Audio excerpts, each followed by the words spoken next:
सत्संग।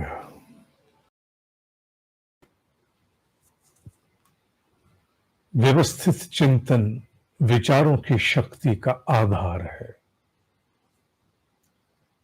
व्यवस्थित चिंतन उपासना और साधना का परिणाम है। उपासना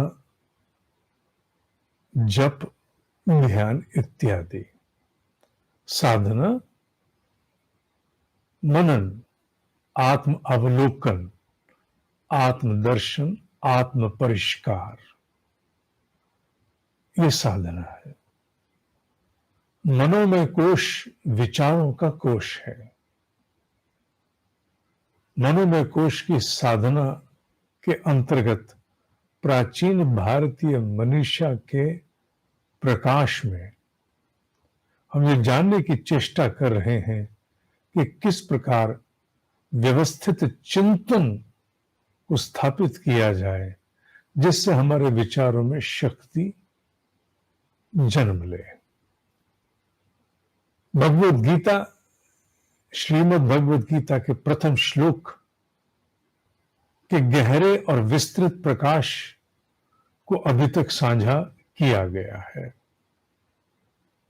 कि क्या उसकी पृष्ठभूमि है, श्लोक किसका है, कौन उस श्लोक को कहां खड़ा होकर के अनुभव कर रहा है इत्यादि पूरी पृष्ठभूमि पिछले गत 2 सत्संग में साझी की गई है।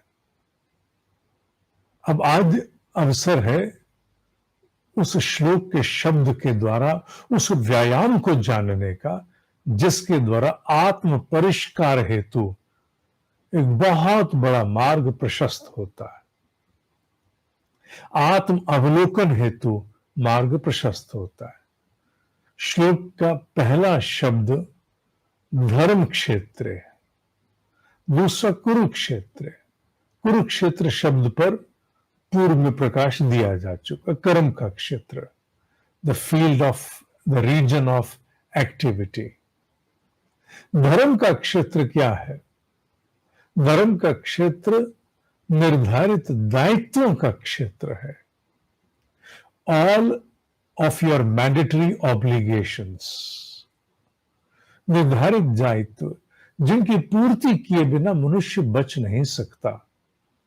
यहां तक कि ऐसे ब्रह्म योगी जो एक जीवन में आत्म साक्षात्कार प्राप्त कर जाते हैं, कई बार अपने कुछ कर्म बंधनों का क्षय ना करने के कारण उन्हें पुनः उसी अवस्था में, जागृत अवस्था में भी जन्म लेना पड़ता है, साक्षात्कार के उपरांत भी।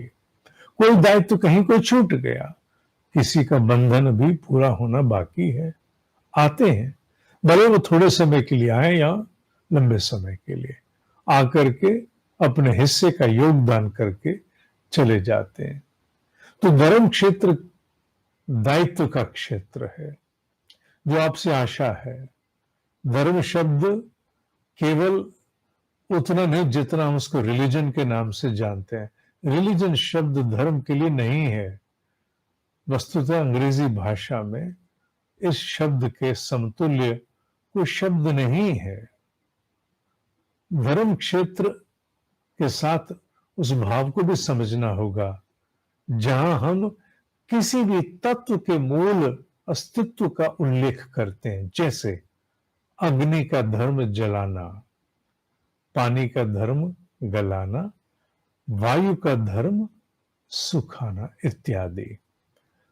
धर्म अर्थात जो उसका मूल अस्तित्व है, मनुष्य रूप में अवतरित होकर के जो प्राचीन भारतीय मनीषा की पद्धति है कि 4 आश्रम और 4 महापुरुषार्थ।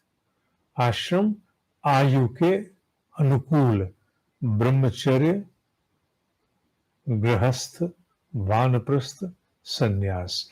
काल के अनुरूप उसमें कुछ परिवर्तन आया है।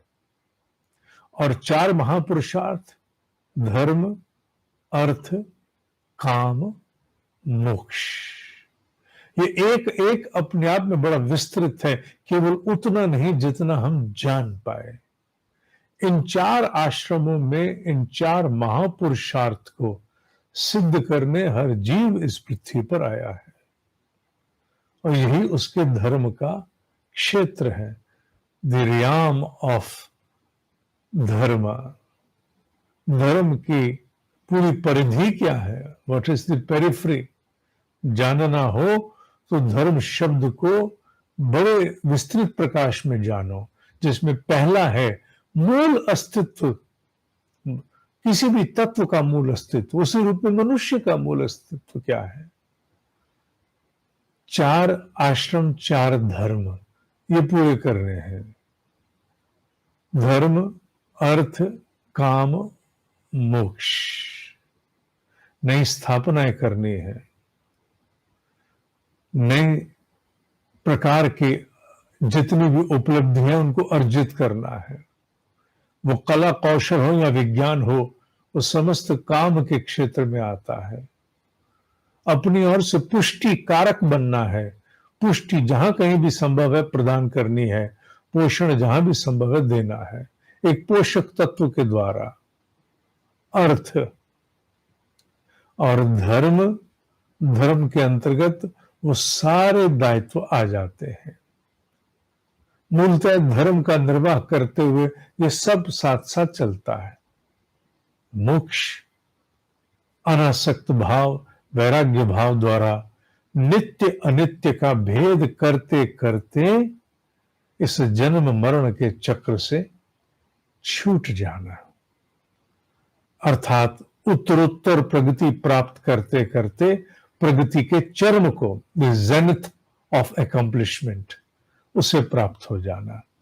धर्म, अर्थ, काम, मोक्ष। धर्म सर्वोपरि है, धर्म सर्वोपरि है।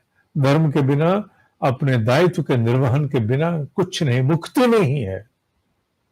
अर्थ का निर्वहन भी नहीं है, काम का निर्वहन भी नहीं है। तो धर्म, अर्थ, काम, मोक्ष आयु अनुरूप हर जीव का। कल एक मां ने मुझे पूछा था 12 वर्ष के बच्चे को उसके दायित्व कैसे समझाएं, तो मैंने उसे यही कहा था कि आयु अनुरूप अपने प्रति, अपनों के प्रति, जगत के प्रति जो भी दायित्व है समझते हो, वही उसका धर्म है, वही उसके दायित्व है। उसी के आधार पर हमारे यहाँ ब्रह्मचर्य, गृहस्थ, वानप्रस्थ और सन्यास, वानप्रस्थ और सन्यास आपस में घुल गए, मिल गए। आज के वर्तमान में लगभग एक हो गए। बल्कि सत्य तो यह है, अगर प्राचीन भारतीय मनीषा के और गहन प्रकाश में जाएं, तो ये चारों आश्रम प्रत्येक जीव अपनी आयु में सतत जी सकता है। वो गृहस्थी होते हुए भी ब्रह्मचर्य, गृहस्थी होते हुए भी वानप्रस्थ, गृहस्थी होते हुए भी सन्यास आश्रम का पालन यथा क्षमता, शब्द बहुत आवश्यक है, यथा क्षमता कर सकता है।